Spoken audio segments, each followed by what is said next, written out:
Aujourd'hui on se retrouve pour faire le Mid-Year Freakout. Putain, ça me gave.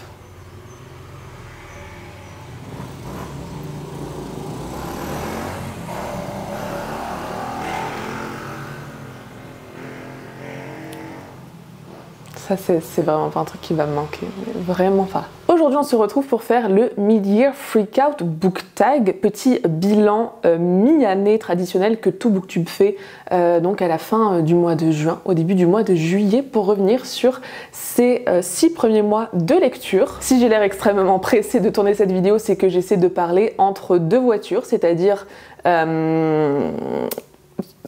il faut faire vite. Bon, je vous fais le topo habituel, mais je suis désolée s'il y a du bruit, je suis toujours dans un cadre que je ne maîtrise pas. Et il y a pas mal de circulation. Enfin, c'est pas qu'il y a pas mal de circulation, c'est juste que c'est tellement bruyant. Mais je vais faire de mon mieux pour vous tourner une vidéo qui ne sera pas trop désagréable à écouter. Bref, sans plus tarder, on va rentrer dans le vif du sujet et donc revenir sur mes lectures de ces 6 derniers mois passés. Et là, si vous me suivez assidûment, vous allez vous dire meuf, tu nous as déjà parlé de tout dans les 2 dernières vidéos. Et puis moi-même je m'étais dit j'ai pas assez fait de lecture marquante pour pouvoir répondre aux questions de ce tag. Mais en fait il s'avère que si, et je sais qu'il y a aussi beaucoup de chaînes Booktube qui sont un peu découvertes grâce à ce genre de vidéos. Et donc je me dis voilà, s'il y a des petits nouveaux, des petites nouvelles parmi vous qui tombent sur ma chaîne avec cette vidéo, vous avez un petit aperçu de mon année.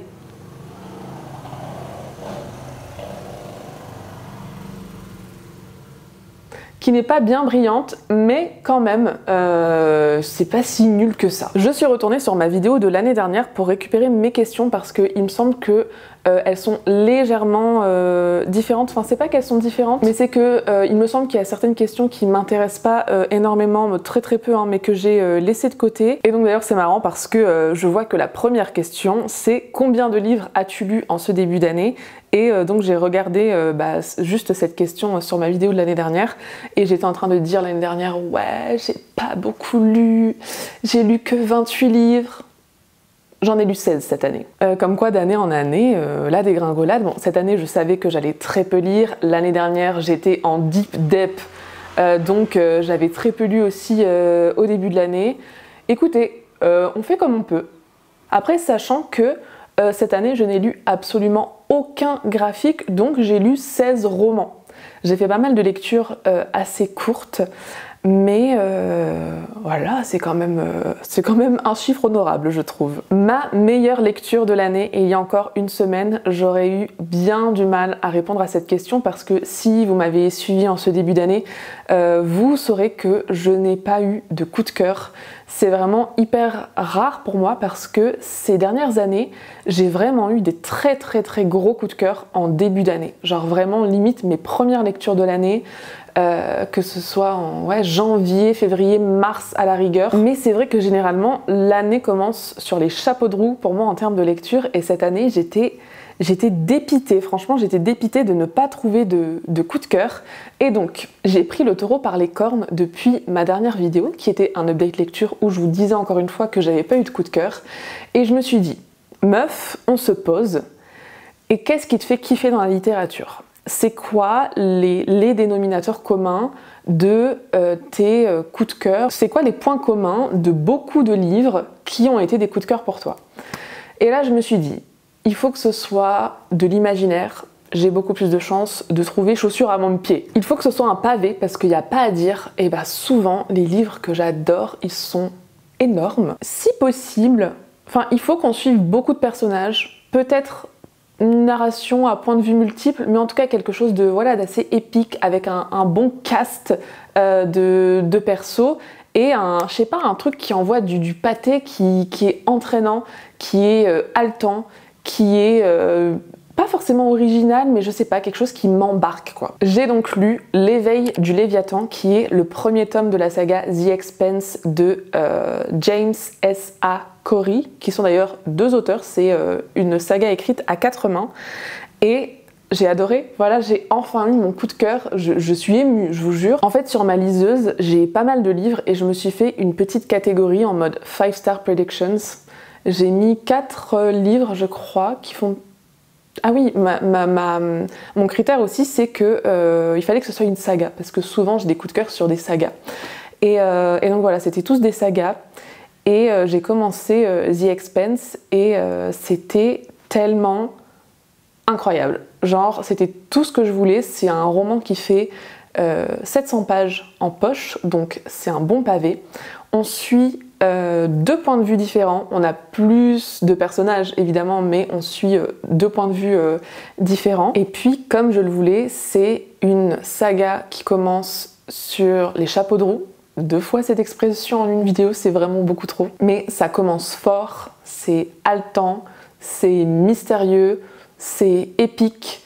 Nos personnages, ils s'en prennent plein la gueule, ils sont malmenés. Enfin vraiment, c'est tout ce que j'aime et ça m'a fait tellement de bien de me plonger dans un livre. Surtout que j'ai un petit peu de mal à lire parce que soit je suis toujours vraiment occupée, soit mon esprit est occupé et j'ai du mal à me détendre, ou pas forcément à me détendre, mais à me concentrer pour lire. Et là, j'ai quand même lu un roman de 700 pages en 8 ou 9 jours, ce qui pour moi est un exploit, voilà, tout simplement. On est dans le futur et l'humanité a colonisé l'espace en fait. Et on a plusieurs puissances qui, j'allais dire, qui s'affrontent, mais non, qui ne s'affrontent pas, qui vivent, voilà, plutôt en harmonie. En tout cas, peut-être une harmonie un petit peu fragile, mais une harmonie au début. On a la Terre et toute la puissance terrienne, donc il y a quand même des gens qui vivent encore sur la Terre. On a Mars, qui est une très très grosse puissance. Mars a été terraformé. Et on a aussi ce qui s'appelle la ceinture dans le livre, qui est, je pense, une ceinture d'astéroïdes avec du coup de nombreuses petites stations spatiales. Et le prologue est hyper entraînant, puisqu'en fait, on suit une femme qui est enfermée dans une espèce de petit cagibi dans un vaisseau, parce qu'ils ont été pris en otage, elle et son équipage, par qui on ne sait pas. Et elle va réussir à s'échapper de sa prison au bout de, je sais pas, une semaine de captivité. Et en fait, elle découvre que sur le vaisseau, tout le monde est mort et qu'il y a une espèce de bactéries ou de choses étranges qui s'est propagée partout. C'est dégueu, ça pue, c'est crade. Et on ne sait pas ce que c'est, on ne sait pas ce que c'est, on ne sait pas ce qui s'est passé. Le prologue se termine et ensuite on ne suit plus son point de vue à elle, mais on suit deux personnes qui n'ont rien à voir les unes avec les autres d'ailleurs, et qui vont d'une façon ou d'une autre se mettre à sa recherche. Bref, je ne vous en dis pas plus, ça fait déjà un quart d'heure que je parle de ce livre, j'ai l'impression. C'était incroyable et j'ai commencé le tome 2. Voilà, faut juste que là je me remette un peu dans un rythme de lecture parce que j'ai pas mal rebougé depuis. Et donc j'ai pas beaucoup lu, mais c'était trop bien. La meilleure suite de saga, encore une fois, comme j'ai très peu lu, j'ai forcément peu lu de suite de saga. D'ailleurs, il s'en est fallu de peu.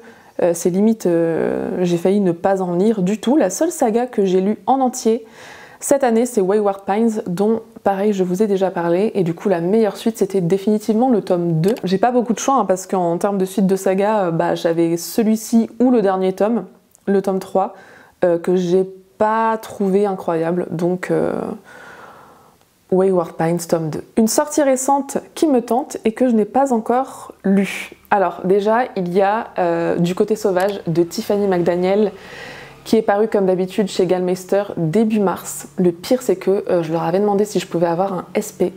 Et les équipes de Gallmeister sont adorables et m'ont envoyé les épreuves non corrigées parce que j'étais un peu pressée, j'avoue, je m'y suis prise à l'avance pour leur demander un service presse.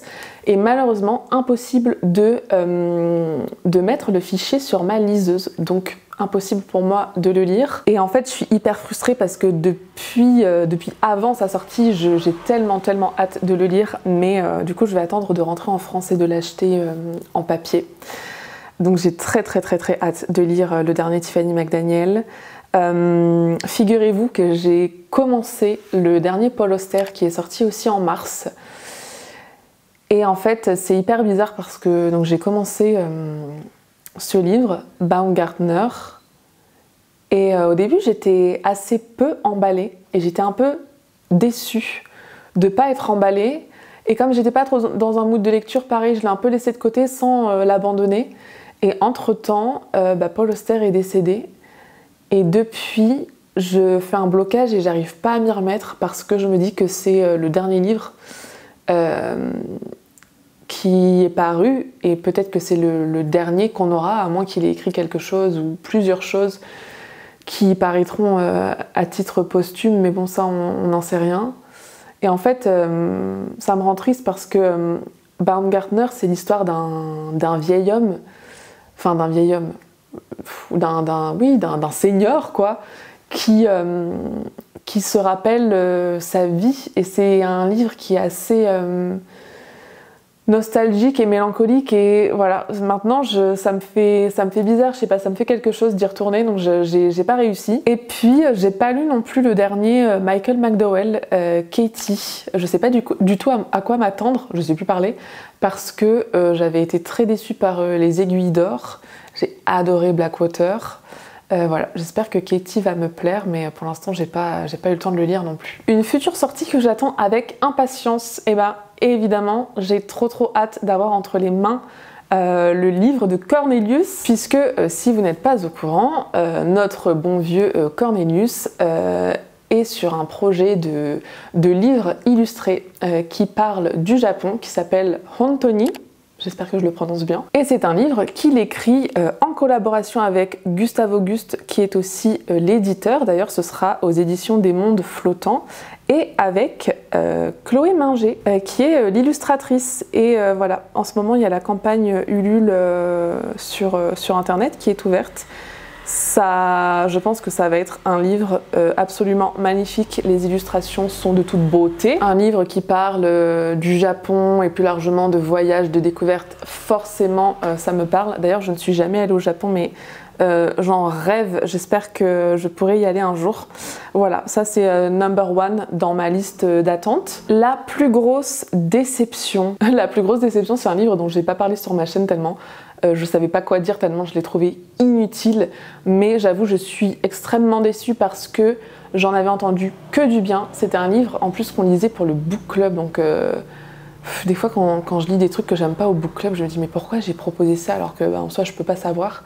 Mais c'est Le Serpent de Claire North, le premier tome de La Maison des Jeux. Ouais, je sais pas, j'avais entendu des trop bons échos sur ce livre en mode ouais, c'est trop bien écrit, c'est trop prenant, c'est génial. Ça se passe dans une espèce de monde qui ressemble à Venise, peut-être pendant la Renaissance ou un petit peu après, enfin il y a une vibe comme ça, un peu genre bal masqué.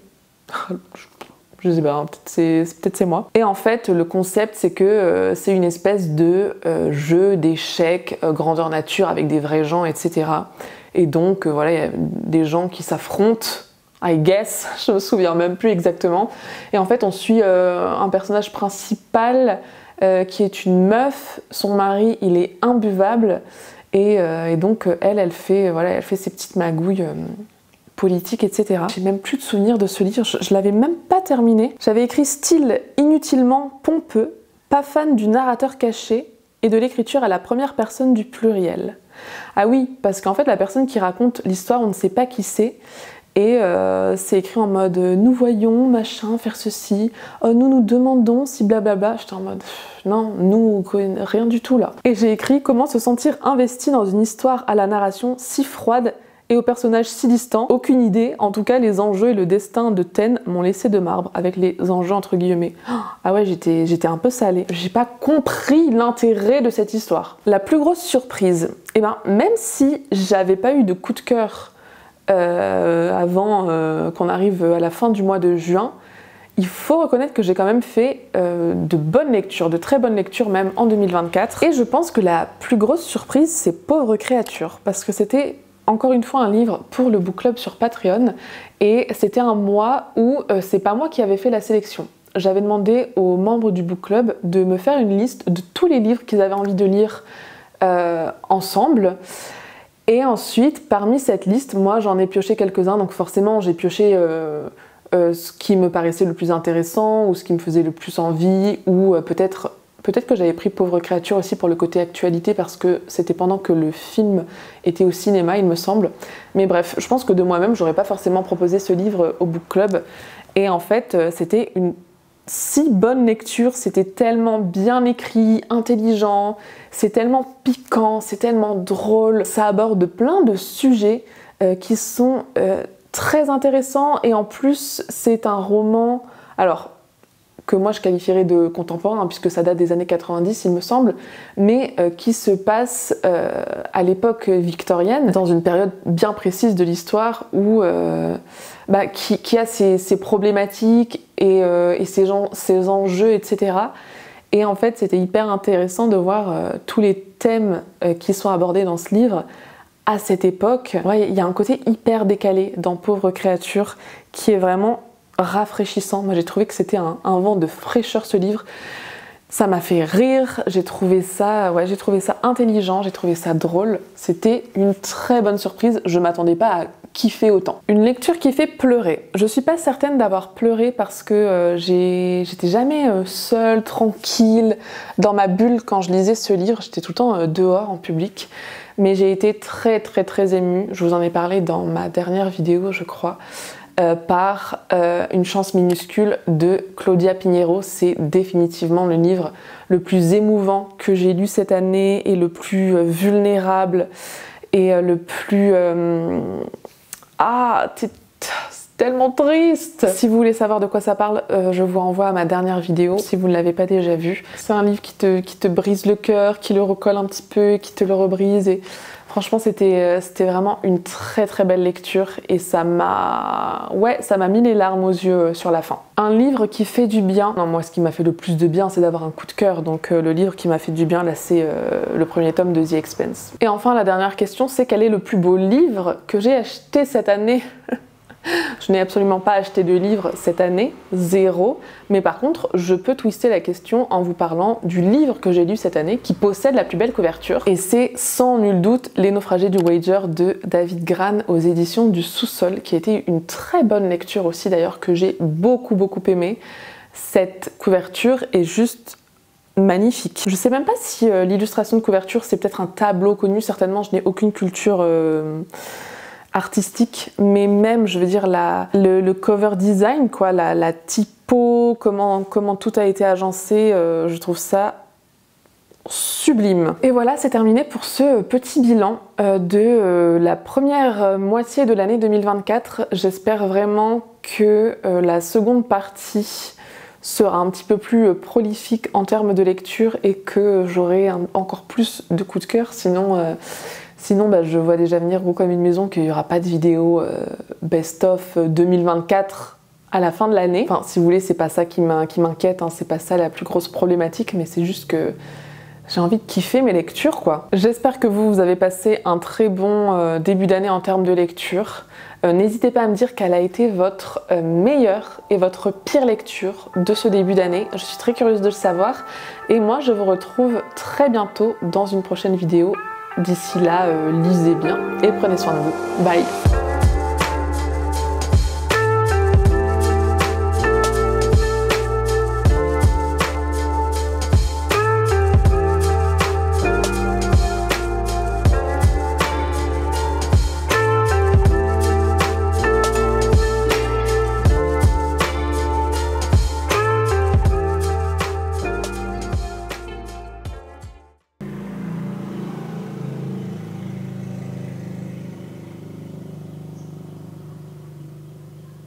Faut passer à l'électrique là, c'est pas possible.